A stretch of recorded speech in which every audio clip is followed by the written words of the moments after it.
dadka u awooda badan waa kuwa ugu naxariista leh kadib markii ay xaaladuhu jeexjeexeen. dadka kuwa ugu xaasisan waa kuwa aan subscribe-ta saarin kadib markii xaaladuhu jeexjeexeen. assalaamu calaykum waraxmatullaahi wabarakaatuh. kulanti wanaagsan saaxiibayaal idin ahaantiinba meel walba dunida aad ka joogtaan. waxaan jeclaystay inaan wax yar ka iraahdo nin maalmahan dambe aad uga soo muuqday baraha bulshada gaar ahaan TikTok-ga. muuqaalo cajiib ah ayuu soo duubayay, erayo ayuu soo gudbinayay, dadkuna siyaabo kala duwan ayay uga falcelinayeen. dadka qaar waxay ku tilmaamayeen ninkan inuu yahay nin waalan, balse run ahaantii ninkan ma ahan sida loo maleeyo.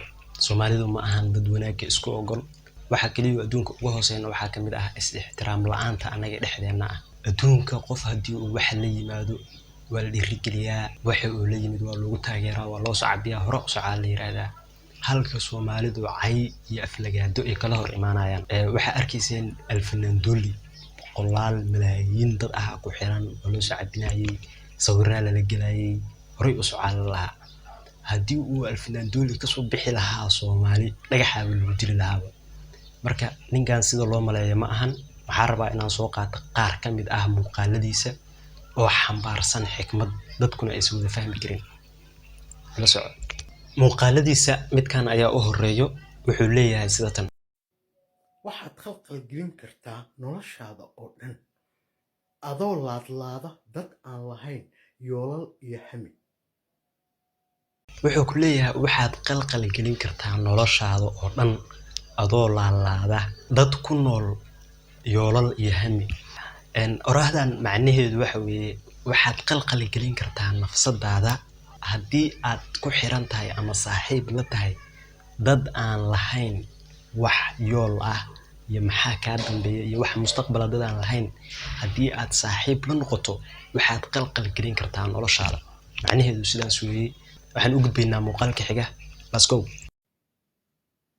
dadka guushaada kuu sacabatuma kama dhigna inaysan guul gaari karin, balse waa dad leh qalbi aad u nadiif ah oo jecel kuna faraxsan guusha walaalkood. wuxuu ku leeyahay dadka kuu sacabiya guushaada markii aad guulaysato ama aad qalin jabiso ama xil muhiim ah lagu magacaabo adiga heer gaarto, dadka kuu sacabiyo kuu soo hambaleeya kama dhigna dadkaas inaysan ayagu guul gaari karin, ee waa dad qalbigoodu nadiif yahay.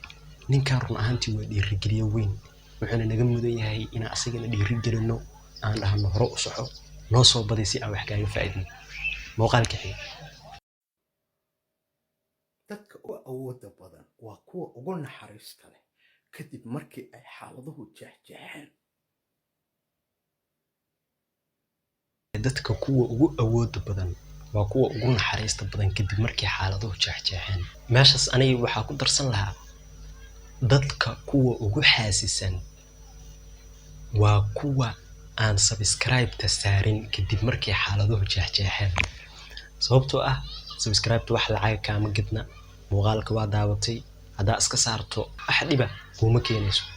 marka intaysan xaaladuhu ku jeexjeexin bahasha iska saarnayo.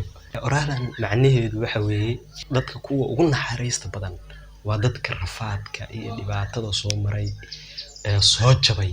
dadkaasaa ugu naxariis badan sababtoo ah waxay og yihiin dhibaatada noloshu ay leedahay. sidaas darteed waxay dareemayaan naxariis aysan dareemayn dadka kaleeto oo wax walba iska haystay. nin soo jaba haddaa tahay ma dareemi kartaa. muuqaalka xiga. haddii aad hal mar ka tanaasusho wax aad xaq u leedahay, u diyaar garow safar dheer oo dullinimo ah. wuxuu ku leeyahay haddii aad hal mar ka tanaasusho waxa aad adigu xaq u leedahay, u diyaar garow safar dheer oo dullinimo ah. oraahdan waxay kugu dhiirigelinaysaa in marnaba libin aad adigu leedahay inaad khasaarin. wixii aad leedahay inaad dhacsato, cadkaaga inaad dhacsato, taasi kugu dhiirigelinaysaa. ninkan waxaa ka muuqata dhiirigelin inay tahay inuu anagana dhiirigeliyo, inuu dadka dhiirigeliyo, xikmadan ilaahay ku beeray dhexdiisa inuu ummadda la wadaago. muuqaalka xiga. ka fogow kuwa ku dareensiinaya in lagu bahdilay, la wadaag dareenkaaga dhabta ah. inaad bahdilan tahay dadku ku dareensiinaya ka fogow, haba la saaxiibin, hana la soconin. tusi dareenkaaga dhabta ah, ama ha kugu nacaan ama ha kugu jeclaadaan, adigu sida aad tahay oo ahow. taasoo ka wadaa muuqaalka xiga. badeecadii suuqa ku soo badataa waa ay raqiistaa marka laga reebo aqoonta. aqoontu marka ay soo badato waa ay sii qaaliyowdaa.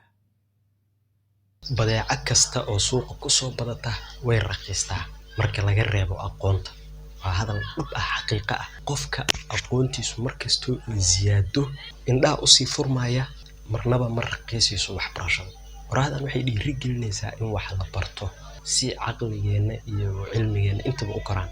run ahaantii waa nin dhiirigeliyo weyn ah ayaa la dhihi karaa. waa inaan niyadda u dhisnaa, waa inaan dhahnaa waa mahadsan tahay, noo soo badi, keep going, waa inaan dhahnaa. waa tahay saaxiibayaal, muuqaalkeenna intaas ayaa kusoo koobaynaa.